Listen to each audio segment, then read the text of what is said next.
Some issues take courage to investigate. Near-death experiences offer a good example.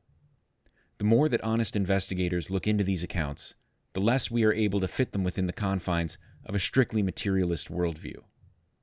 Whether it takes 10 compelling witnesses or 100, eventually we're forced to grapple with the notion that our consciousness is not something confined to the space between our ears, but something much more fundamental to our identity as spiritual beings living human lives. UFOs also tend to throw people for a loop. A lot of smart, open-minded people have ventured into this space only to find themselves baffled by the experience, and for good reason. Confronting the facts requires a willingness to let go of what for many of us is a much more comfortable worldview and perspective. The belief that we're alone here, that there are no higher powers between us and God, frees us to act as we choose, without worry of judgment or interference.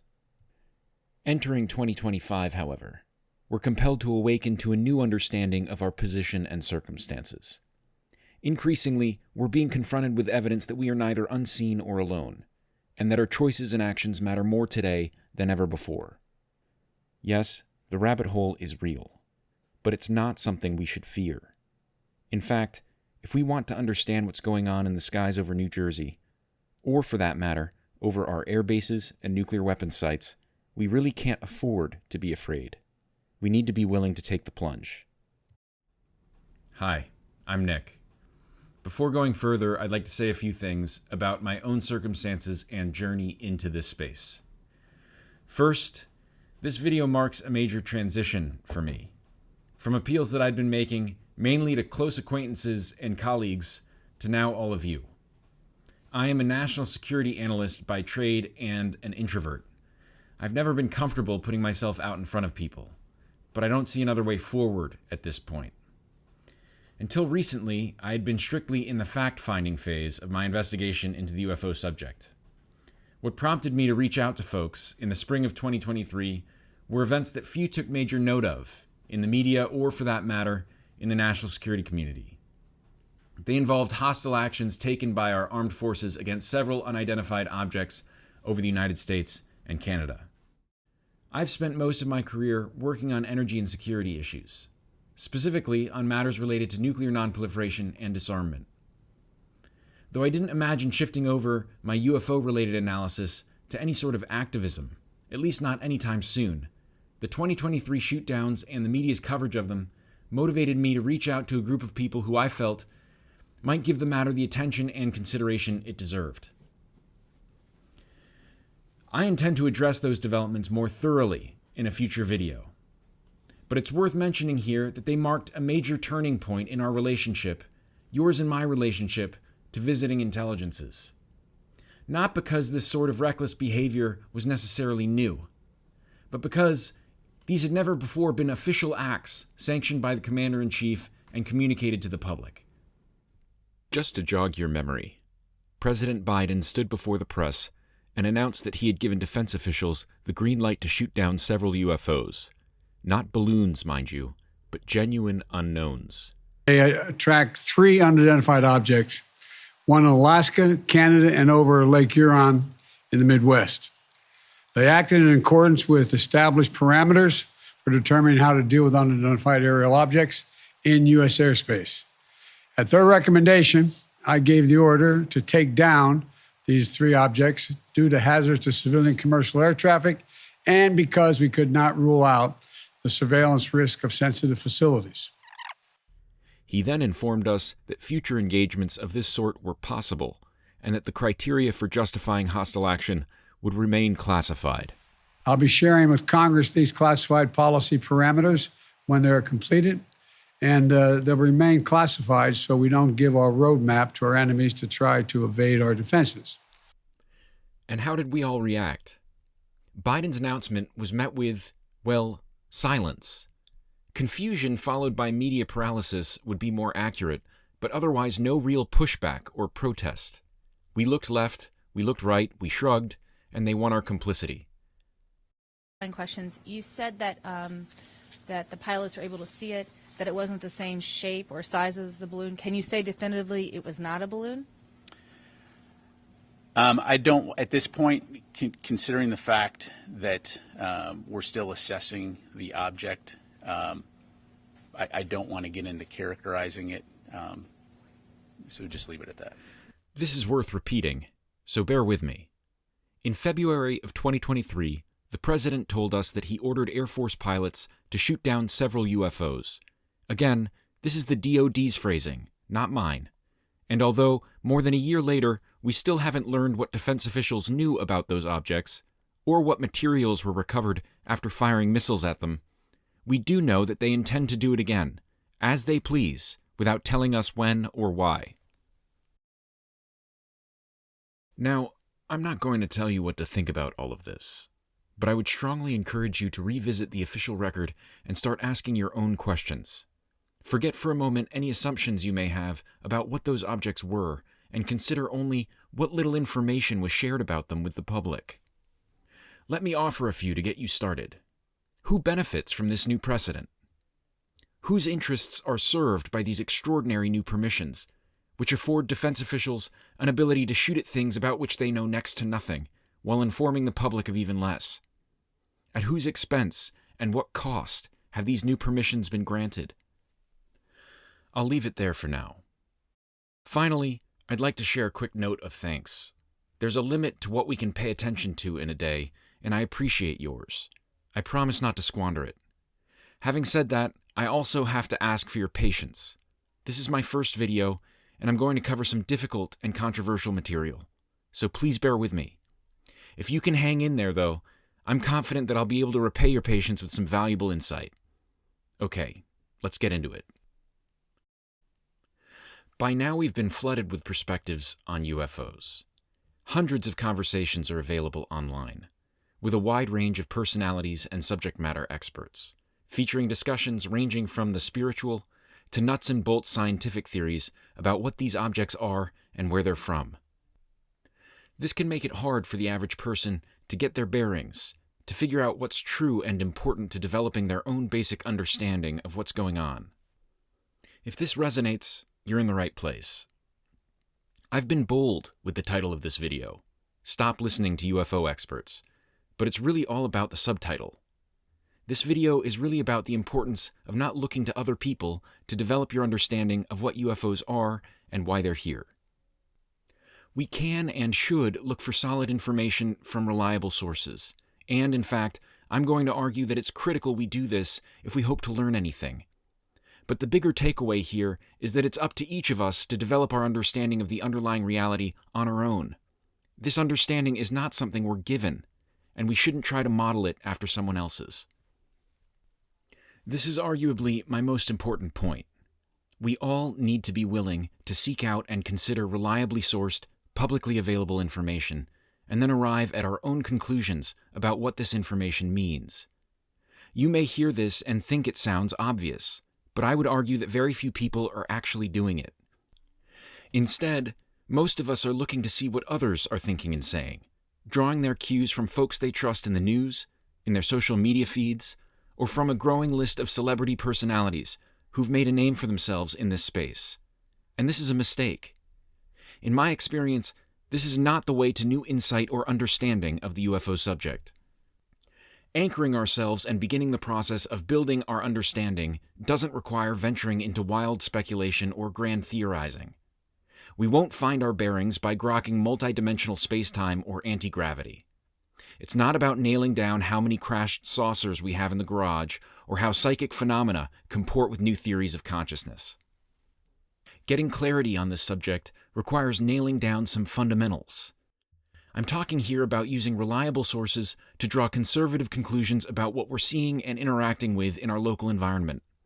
Yes, conclusions. Clarity will come to those with the courage to venture into unfamiliar terrain, and this can't be done without chipping new footholds and stepping out onto them. We have to commit ourselves to the climb to higher ground and a better vantage point. This requires exposure, a tolerance for uncertainty, and perhaps most critically, it requires a willingness to leave behind the comfortable ground of agnosticism. If we keep insisting that we don't know what these objects are, that we can't know, then we're closing the door to new insight. Further, if we insist that others don't know and can't know, then we're priming ourselves to react with contempt to those with a correct understanding of things that we refuse to see for ourselves. A basic understanding of UFOs is not something that experts can give you, in part because it's something that most experts don't have. And although this understanding is certainly achievable, it's in fact extremely rare to find among popular speakers and writers on the UFO subject.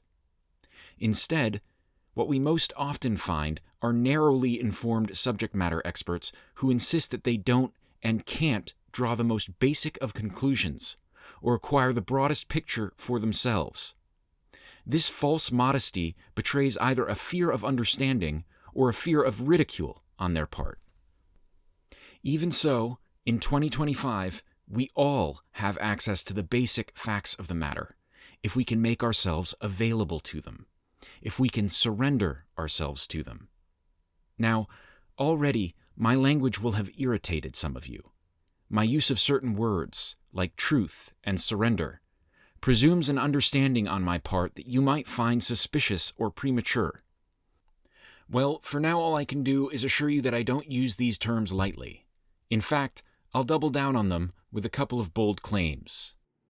First, my understanding is rooted in truth, and I'm confident of this because my own awakening has been a steady and challenging process of surrendering myself to it, by relenting, by letting it in. Second, to the extent that my understanding is accurate, that it comports with reality, you can and you should share it with me. Both of these are bold statements, I know, so I'll repeat them for clarity. I intend to share my understanding with you in these videos. I am putting to you that this understanding is correct and accurate, and that, to the extent that you are open to the truth, it is an understanding that you can share with me. Share with me, not receive from me. This is a key distinction. Understanding is not something given or received, but acquired. A view to the truth is not anyone's to give. It's something we have to work at. It's something we have to earn. Wholly aside from the fact that most don't have it, this is the main reason why we should all stop looking to experts for an understanding of UFOs. It's not something that they can give us. So, how exactly do we get it?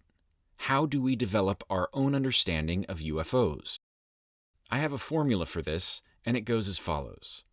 Courage plus humility plus self-awareness plus reliably sourced information equals understanding. Again, courage, humility, and self-awareness together plus reliably sourced information equals understanding. Let's quickly summarize each of these components. Again, please bear with me because this is important. The courage piece I'm referring to here is not physical. It is the sort required to explore the unknown, to venture past the limits of our comfortable circle of everyday awareness and into the depths of ourselves. There is an infinite expanse of mind and consciousness inside of us, and we have to be willing to venture into it. What we are all being called to step into in 2025 requires the same courage summoned by the shaman in our oldest spiritual traditions, or the psychedelic traveler in newer ones. It's the sort of courage that permits us to be humbled by a thing. The journey towards greater awareness and understanding requires this sort of courage, and it can't be faked. Helpfully, there's a simple test for it, and it also happens to be among the best methods to build it: psilocybin. I would offer that if you can learn to journey, to take up Terence McKenna's gauntlet and weather a hero's dose of mushrooms, you can learn to let in the truth. Why? Because taking the plunge into a deep psychedelic journey requires submission to the unknown. And although the destination is very often filled with profound insight and mystical experience, in all cases it requires that first, frightening fall away from the comfortable and familiar landscape of our everyday awareness. Courage is required of everyone who takes the plunge, and this first step is humbling and disorienting for new and experienced travelers alike. There is a famous quote often attributed to Mark Twain that goes, "It ain't what you don't know that gets you into trouble. It's what you know for sure that just ain't so." This stuff, the stuff we know for sure that just ain't so, is the cloud of protective bullshit that we each have to cut through to arrive at greater truths. And while it's difficult to say anything concrete about the psychedelic experience, I can say that in my own case, these experiences have absolutely humbled me and helped me to cut through my bullshit. I would also add that it wasn't until I treated these substances with the proper respect and took them in the proper dosage and setting, alone in the dark, that I was able to realize their true benefits and therapeutic value. Paired with courage, humility allows us to recognize and accept the truth of ourselves. We all carry around beliefs about ourselves and the world that aren't correct. But it's our ignorance of those beliefs that we cling to with undue certainty, our blind attachments that cripple us. These false, comfortable convictions put walls around our worldview, limiting our potential for growth and our access to new information. Taken together, courage and humility allow us to recognize and overcome our ignorance. They let us entertain information without judgment and offer us the potential to replace our fantasies with a better map of the underlying reality. Once again, this comes from a process of learning what we want to believe, learning what fantasies we're clinging to that prevent us from accessing uncomfortable truths. We need not be intensely smart or talented to do this, only humble and courageous. By contrast, arrogance closes the door to new perception and perspective. When we identify with a sense of superiority, or when we're regularly treated with deference by those around us, our openness to new information falls off, and we become more resistant to new insight and growth. This sort of personal experience skews and hardens our view of ourselves and our environment, and can make the task of learning more challenging as we grow older and more accomplished. We will naturally feel validated by wealth and fame, and those who achieve such things are likely to become more attached to them, to their titles and accomplishments. These things make us less humble, more rigid, more stubborn, more resistant to information that might shake our confidence and lofty sense of ourselves. Humility, on the other hand, lets us know when to be quiet. Many who awaken from authentic spiritual experiences or even near-death experiences accumulate a following of people who recognize the truth in their accounts. After achieving some measure of influence, some of them then stumble off the path to personal growth and enlightenment by continuing to talk when they should be still. Encouraged instead by their newfound influence, their tendency may be to elaborate on their understanding or on relatively unimportant aspects of their personal experiences, until they find themselves once again off course, distracting themselves from their work and misleading their audience toward a new set of false convictions. Avoiding the trappings of wealth and fame, particularly as we succeed in life and these things grow, requires the third element to understanding: self-awareness. It may be best to think of self-awareness as a check on the primacy of our emotions in our everyday experiences. When we are not self-aware, but reactive, our emotions hijack and co-opt our rational faculties, making us think and behave in ways that conflict with our core values and interests. Some people walk around perpetually drunk on their feelings, enslaved by the needs of their fragile egos or their addictions. These states drive us to make utterly irrational arguments in defense of our destructive attitudes and behaviors, and find us resorting to ever more extreme rationalizations to preserve a delicate self-image or to conceal the truth of our shameful wants and motives. This dovetails into another thing that's so remarkable about psychedelic experiences. In the depths of a journey, there's nowhere to hide from these feelings. Whatever we've repressed or smothered in shame and denial, whatever we might wish to relegate to the dark recesses of our psyche, becomes as evident and undeniable as the light of truth that exposes it. There is no room for equivocation or rationalization when we are in communion with these ancient medicines. All is laid bare, and in that exposure we are free to discover the truth of ourselves. Self-awareness entails a knowledge of ourselves in the present. It is a living practice that demands our attention and deliberate effort from moment to moment. It's an awareness of ourselves in the full light of our fears and insecurities, and a finely tuned sensitivity to how our thoughts and behaviors are influenced by our hidden wants and fears, rather than by our stated values and intentions. Self-awareness lets us see how we're needy and how our neediness colors our view of the world and our interactions with others. Developing a sense of these things, of our emotional needs, desires, and vulnerabilities, allows us to be mindful of the negative feedback we experience when we are exposed to new and discordant information.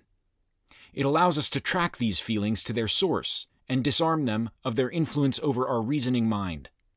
Only by doing this can we gain the freedom to choose our response and to give the offending information the level of attention and consideration it deserves.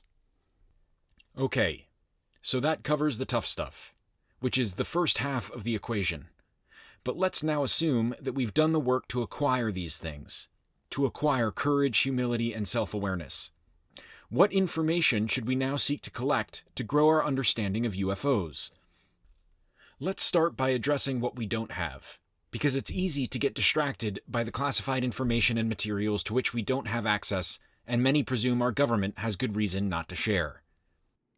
In the search for information about UFOs, how can we be sure, while blundering blindly through the dark, that we're not doing any harm?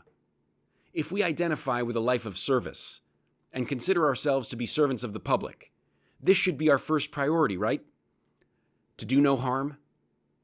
Are we being reckless by grabbing at the toe of an elephant we can't see? Yes, but so is everyone. Bear with me. Regardless of how much you know about our interactions with non-human intelligences, regardless of how many classified briefings you've received, how many recovered disks you've inspected, the number of things that you don't know, what we might call the terrain of uncertainty, grows larger still. How many players are there? The answer will always be the same: more than we know. This is the real elephant in the room, and it's the most important thing that separates us from insiders.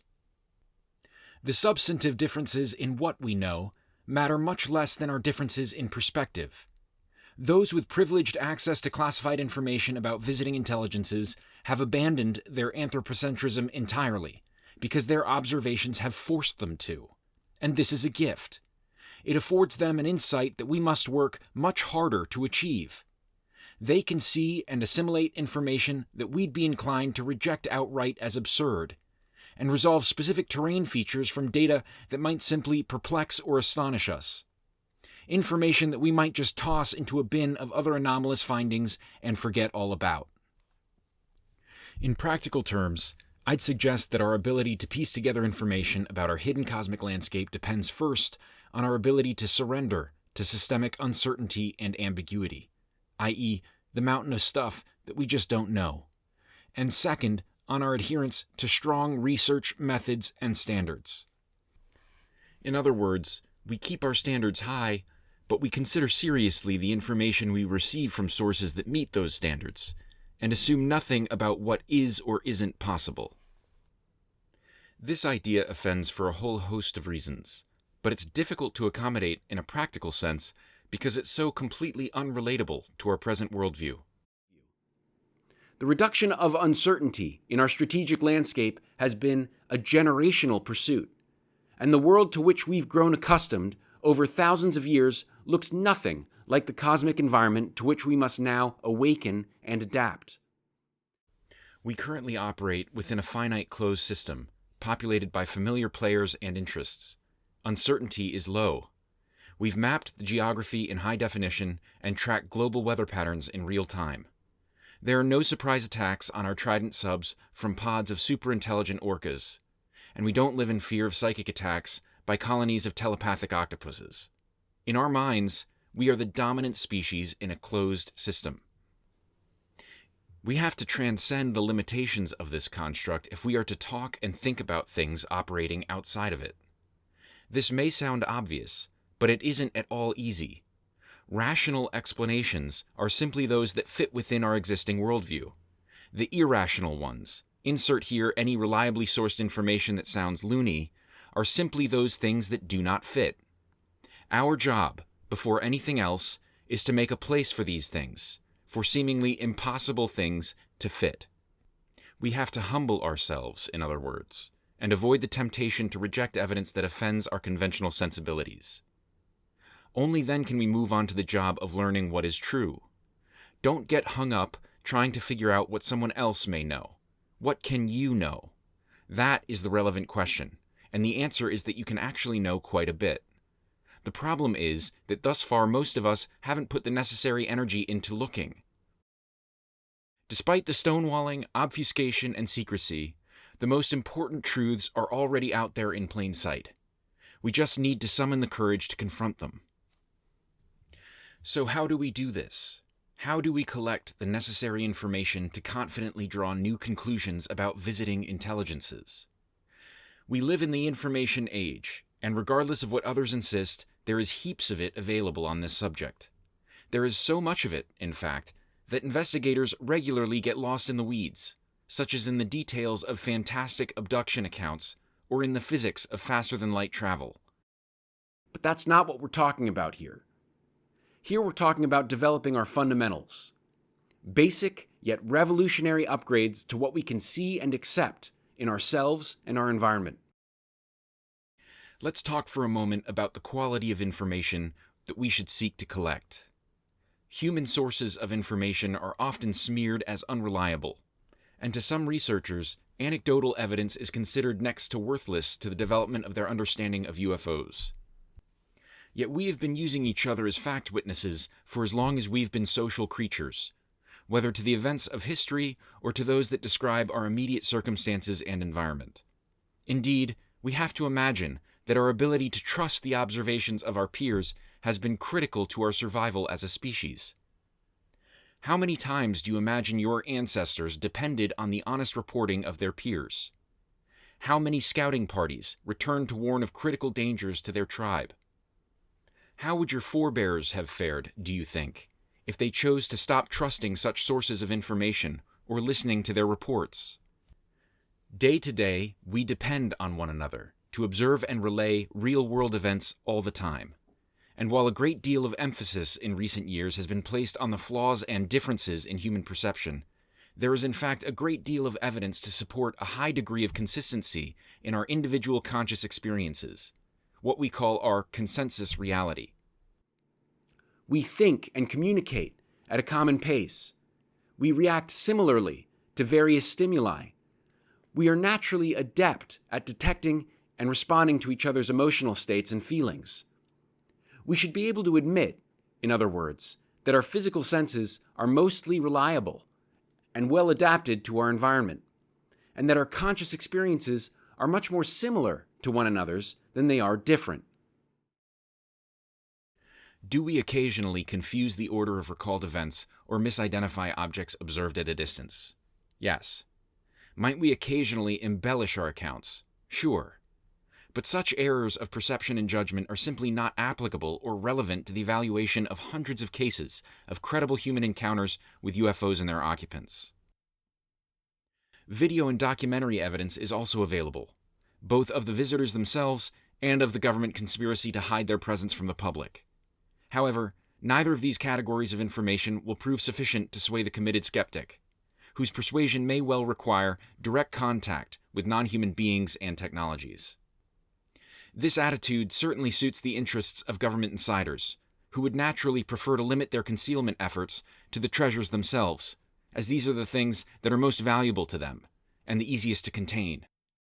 As long as serious investigators into the UFO subject draw the line for plausible belief here, with their own personal access to telltale materials, efforts to keep them in disbelief and in the dark need not be terribly sophisticated. In fact, insiders can expect these committed skeptics to do much of the work of discrediting witnesses and debunking video and photographic evidence for them, on the basis that there exists no real evidence for the things being seen and captured on video. But let's return to the subject of human witnesses.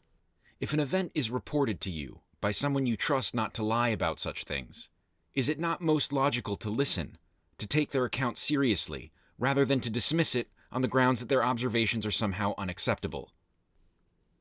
What about the occasion of several trustworthy individuals testifying to the same events, each confirming and corroborating the observations of the others? Would this constitute more trustworthy evidence of the observed thing? How about 10 events involving 10 objects, each with 10 highly credible witnesses? When is it appropriate to stop psychologizing these people, in other words, and start regarding their accounts as faithful reflections of things and events taking place in our physical environment? If we are able to let in the truth, step one to growing our understanding of UFOs, we can seek out and discover a great deal of useful and relevant information from reliable sources. Step two. In other words, once we stop putting constraints on the reasonableness of the information shared and start using investigative methods that prioritize the nature, number, and reliability of the sources of that information, we can begin developing the basics of an understanding of our cosmic landscape and start coming to terms with our collective position and circumstances. So let's cut to the chase. What are some of these basics?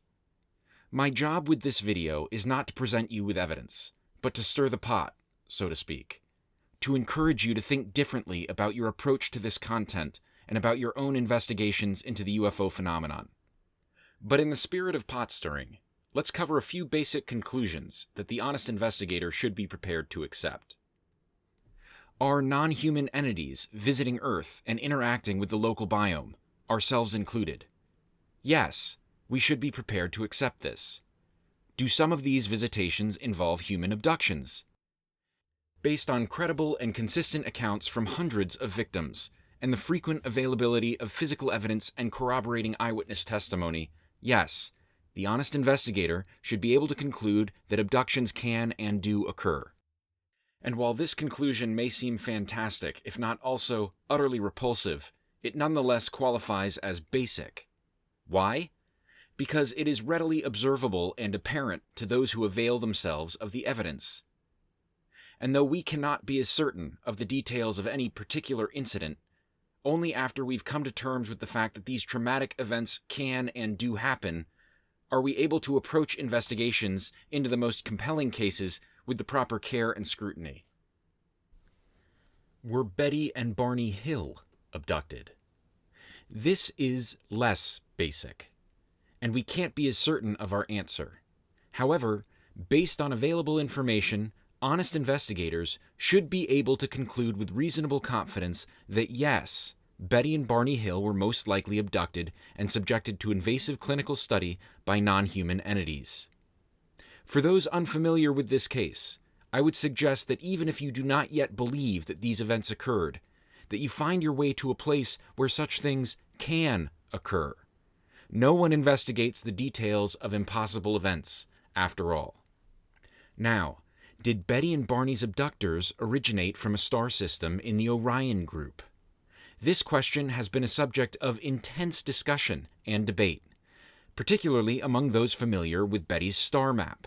But it is not basic, nor would I argue is it relevant to the task of establishing the ground truth of our immediate earthly circumstances. Where they are from, in other words, matters far less than what to do with the information that they are here. This point leads into our second reason to stop listening to experts: their lack of fundamentals. While none appear willing to state the obvious, that we are being visited by intelligent, technologically advanced beings from elsewhere in our universe, they all seem eager to weigh in with alternatives. Today, the extraterrestrial hypothesis is just too simple for our UFO intelligentsia. What's hot these days are extra-dimensional, ultra-terrestrial, and even extratemporal hypotheses. And why not? How simple of us to limit non-human intelligence to our observable universe, right? Why can't they be from alternative timelines or other universes entirely?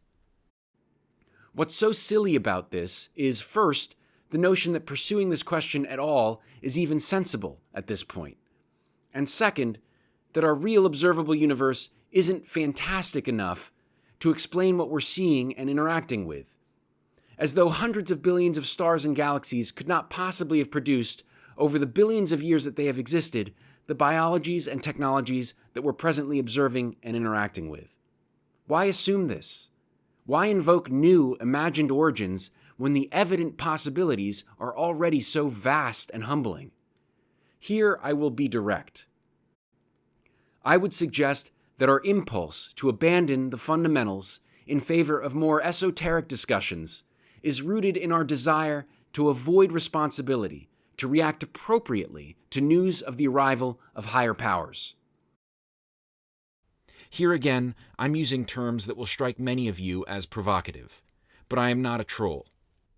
If we cannot come to terms with the fact that our interstellar visitors are more powerful players in our cosmic landscape than we, then we are once again caught in the grips of fantasy.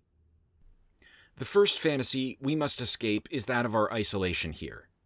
We must swallow the hard truth of ET visitation. For those who do so, or whose official responsibilities have forced them to do so, the next hard truth to swallow is that of our intractable vulnerability to spaceborne threats. Most of us haven't managed the first, and among insiders, there's little indication that few, if any, have managed to digest the second. Call them what you want. Unidentified aerial phenomena are modern-day UFOs. The acronym has changed, not the things to which they refer, which are physical manifestations of visiting intelligences. These visitations have increased dramatically over the last century, coincident with our rapid global industrialization and entry into the atomic age. These visitations include real, material craft of various configurations and capabilities, operated by intelligences with various interests and intentions. The confidence with which I'm making these statements will put some of you off. But these are not things I believe so much as they are things that I have come to understand. Not because I have privileged access to information, but because I have sought and submitted my reasoned judgment to what information exists in the public domain. In 2025, the body of publicly available open source information relevant to the subject of extraterrestrial visitation is more than sufficient to arrive at these basic conclusions. We're coming up on the end of this first video, but in the spirit of transparency and not wasting your time, let me tell you where I'm heading with all of this. I created this channel to champion the promise laid out by President Eisenhower in his Atoms for Peace speech to the United Nations in 1953. That is, to realize the extraordinary potential of nuclear power to save and serve the life on this planet, and to prevent geopolitical developments that, if left unaddressed, will surely annihilate it. Ultimately, I hope to build public support for the following policies, all three of which I believe are immediately essential to our survival and to the safeguarding of a future for our kids. First, the establishment in U.S. law of peaceful protocols for contact with visiting intelligences. Second, the establishment of a new U.S.-led Atoms for Peace initiative to build out safe and secure nuclear power.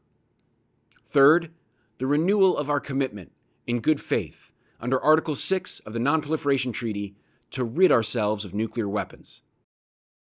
Now, I have what I believe are strong and clear arguments for pursuing each of these objectives. However, odds are that you take issue with at least one of them at this point. But whether you find these goals unrealistic or your disagreement is more fundamental, again, I would ask for your patience. I am not naive, and it is not a utopia I'm seeking here, only the barest prospect of a future for our children. I would also like to reiterate that this video is intended only as an introduction. There's clearly a lot of ground to cover. What does the arrival of NHI mean, in practical terms, for our society and for our near-term development? What is the prevailing rationale among those in government working to maintain the secrecy? How do we reconcile our interests with theirs? What should be done with legacy crash materials once they have been located and thoroughly cataloged? What should conscientious citizens demand of government authorities in light of their new understanding? And what additional policies should we seek to champion to protect ourselves and our core interests? What are the primary drivers of ET visitation to this planet? In my next video, I'll start digging into some of these questions. So if this is a discussion that interests you, please consider subscribing. Before wrapping up, I think it's important to recognize that while my perspective comes from my own personal and professional experiences, it has also been heavily influenced by the works and insights of others. I stand on tall shoulders, including the likes of Immanuel Kant, Carl Jung, Terence McKenna, Jonathan Schell, Jeffrey Sachs, and Noam Chomsky, to name a few. I also owe a great deal to authors and journalists like Amy Goodman of Democracy Now!, Tim Weiner, Robert Hastings, Eric Schlosser, Ha-Jun Chang, David Talbot, and many others. I should also mention, being that I'm clearly a hippie liberal, that there are helpful realists out there as well. I continue to admire John Mearsheimer for his lucid descriptions of what sadly remains a chaotic and leaderless world order. And some years ago, I found Robert Kagan's Of Paradise and Power to be a helpful primer on the neoconservative worldview and foreign policy agenda. Now, having said that, I also remember being impressed by Machiavelli's The Prince in high school, but it wasn't exactly formative for me. There are also several YouTube channels that have done a great job of summarizing and distilling helpful information related to this subject. I'll include links to these and others I've found helpful in the description below. But before you go digging, remember, we are each responsible for developing our own understanding. To succeed at this, we must humble ourselves. We must be in a place to learn. So, it's a good idea to start here, with ourselves. Enjoy the journey.